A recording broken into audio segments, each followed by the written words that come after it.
بنو جاندار قبیلے کی فتح کے بعد اب اناطولیہ میں امن و امان قائم ہو چکا تھا، جبکہ 1394 عیسوی کے آخر میں سلطان بایزید جلدرم نے قسطنطنیہ کی ناکہ بندی بھی کر دی تھی۔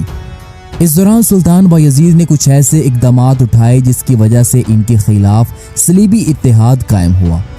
آٹومن امپائر کی آج کی اس ویڈیو میں ہم سلطان بایزید جلدرم کی ولاچیا کے ساتھ ہونے والی جنگوں کا جائزہ لیں گے، اور اس کے ساتھ ساتھ ہم ہنگری کے بادشاہ سجمنڈ کے بارے میں بھی جانیں گے، جس نے سلطان بایزید جلدرم کو ٹف ٹائم دیتے ہوئے عثمانیوں کو یورپ سے نکالنے کے لیے اس نے یورپ کی تمام سلطنتوں کو خطوط لکھے اور انہیں صلیبی جنگ کے لیے آمادہ کیا۔ جب سلطان بایزید جلدرم نے 1394 عیسوی میں قسطنطنیہ کا محاصرہ کیا ہوا تھا، تو اس دوران ہنگری کا بادشاہ سجمنڈ قسطنطنیہ کو بچانے کے لیے اس نے ایک صلیبی اتحاد قائم کرنے کی کوشش کی، جس کے لیے اس نے یورپ کے مختلف بادشاہوں کو خطوط لکھے اور پوپ کو بھی اس بات پر آمادہ کیا کہ وہ عثمانیوں کے خلاف ایک صلیبی جنگ کا آغاز کرے۔ جلد اس صلیبی اتحاد کی خبر عثمانی دارالحکومت ادرنے تک پہنچ گئی۔ سلطان بایزید نے اس محاصرے کے دوران بلقان میں عثمانی قلعوں کی تعمیر بدستور جاری رکھی، جبکہ اس دوران اناطولیہ سے بھی نئے ترک فوجیوں کی بھرتی تیزی کے ساتھ جاری تھی۔ ان تیاریوں کے باوجود بھی سلطان بایزید جلدرم غفلت میں بیٹھے ہوئے نہیں تھے، اور نہ ہی وہ اس انتظار میں تھے کہ صلیبی لشکر ان کے دروازے پر دستک دے۔ وہ دشمن کی تلوار نکالنے سے پہلے ہی اپنی تلوار سے اس کا سر قلم کر دینا چاہتے تھے۔ جب سلطان بایزید تخت نشین ہوئے تو تخت نشین ہونے کے صرف 5 سال کے اندر سلطان بایزید نے وہ فتوحات حاصل کر لی تھی جو ان سے پہلے کسی بھی عثمانی سلطان کو نصیب نہیں ہوئی تھی۔ تقریباً تمام اناطولیہ فتح ہو چکا تھا، بلقان میں تمام دشمنوں کو زیر کر دیا گیا تھا، اور اب قسطنطنیہ کا محاصرہ بدستور جاری تھا۔ اس حوالے سے سلطان بایزید جلدرم پہلے عثمانی سلطان تھے جنہوں نے قسطنطنیہ کا محاصرہ کیا تھا۔ اسی لیے سلطان بایزید نے یوں بیکار رہنے کی بجائے آنے والے صلیبی لشکر کے مقابلے کے لیے انہوں نے جنگی تیاریاں شروع کر دی تھیں۔ اس کے لیے سب سے پہلے انہوں نے اپنی شمالی سرحدوں کو صلیبی حملوں سے محفوظ بنانے کے لیے سلطان نے 1394 عیسوی کے موسم خزاں میں ولاچیا کے خلاف ایک فوجی مہم شروع کی۔ 1394 عیسوی کے برساتی موسم میں سلطان بایزید نیکوپولس کے قریب سے انہوں نے دریائے ڈانیوب کو عبور کیا، اور عثمانی فوج نے ولاچیا کے دارالخلافہ آرگس پر قبضہ کرنے کے لیے شمال کا راستہ اختیار کیا۔ عثمانی سلطان بایزید کا خیال تھا کہ اس برساتی موسم میں ولاچیا کے بادشاہ مرزا اول کے پاس عثمانی سلطان کے سامنے جھکنے کے سوا کوئی اور چارہ نہیں ہوگا، لیکن سلطان کے ابتدائی حملوں کے جواب میں ولاچیا کے بادشاہ کی طرف سے کوئی بھی جواب نہ آیا، اور جب سلطان بایزید نے جنگلی علاقوں کے اندرونی حصوں میں مارچ شروع کیا تو اس وقت انہیں مقامی مزاحمت کا سامنا کرنا پڑا۔ سلطان بایزید تو جانتے تھے کہ عثمانی فوج کے خلاف مقابلے کے لیے نہ تو ولاچیا کے پاس وسائل ہیں اور نہ ہی اتنی زیادہ فوجی طاقت۔ یہ بات تھی تو درست، لیکن ولاچیا کے بادشاہ نے یہاں میدان میں عثمانیوں کے خلاف لڑنے کی بجائے اس نے بایزید کے خلاف گوریلا کارروائیوں کا آغاز کیا، اور یوں جنگل میں پورے ایک ہفتے تک اس نے عثمانی حملہ آوروں کو ہٹ اینڈ رن ٹیکنیک کے مطابق اس نے عثمانی فوج کو ہراساں کیا۔ یوں ابتدائی بھاری نقصان اٹھانے کے بعد سلطان بایزید نے عثمانی فوج کو دریائے آرگیز کے قریب اپنا فوجی کیمپ بنانے کا حکم دیا۔ ولاچیا کے بادشاہ نے صرف گوریلا وار پر اکتفا نہ کیا، بلکہ اس نے 10 اکتوبر 1394 عیسوی کی رات کو جب عثمانی سپاہی گہری نیند سوئے ہوئے تھے تو اس نے اچانک گھات لگا کر حملہ کر دیا۔ دشمن کا یہ حملہ بالکل غیر متوقع اور ناقابل یقین تھا۔ سلطان بایزید خود بھی مرزا کے اس حملے سے بے حد حیران ہوئے۔ ولاچین فوج کے اس اچانک حملے سے عثمانی بوکھلا اٹھے، اور کئی بار تو خود عثمانی سلطان بایزید کی جان کو سخت ترین خطرہ لاحق ہو گیا تھا، کیونکہ ساری رات عثمانیوں اور ولاچیوں کے درمیان جنگ ہوتی رہی، اور اگلے دن کی صبح کو جب سلطان نے دیکھا کہ عثمانی فوج ایک نازک ترین صورتحال میں ہے اور ہزاروں عثمانی سپاہی اس حملے میں مارے جا چکے ہیں، تو سلطان بایزید نے اپنی فوج کو جمع ہونے کا حکم دیا،